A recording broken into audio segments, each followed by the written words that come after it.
I would like to welcome you to the Four Chaplain Memorial Ceremony presented by the 9th District American Legion and the great Department of Florida.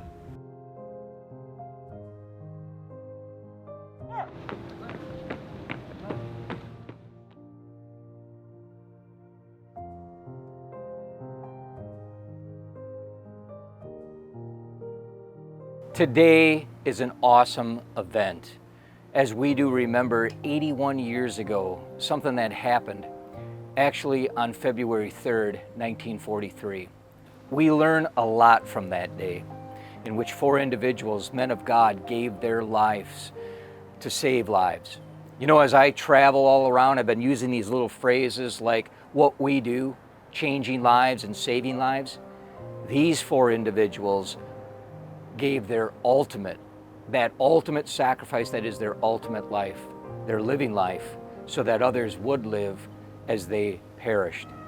And so we remember that. We remember the great sacrifice. We remember the courage. We remember the bravery. But again, it's a selfless act, putting self last and others first. I want to share with you something that we can all learn from that day as well. And that's something I've been also traveling around and talking about, and that is servant leadership. This is a prime example of servant leadership, putting others first before self. And they did that, didn't they? Giving their lives, their own life preservers, so that others would be saved. I have read numerous stories about this, about a lot of the sinkings in World War II. And it's not uncommon for a ship to go down in 20 minutes. The Dorchester went down in 20 minutes. So you don't have a lot of time to prepare yourself for what you're going to do. So what do you do? Now, there were only 230 survivors out of 902 total people on board.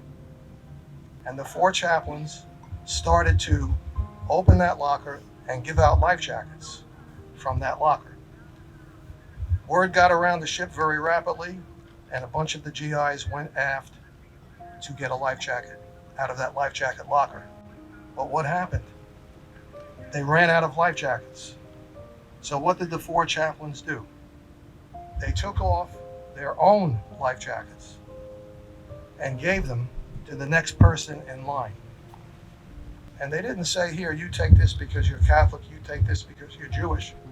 They just gave it to the next person in line.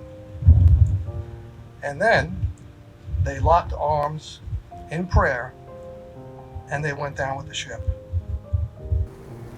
May their sacrifice be remembered forever and ever until we see them again, face to face, alongside the Supreme Commander we call God.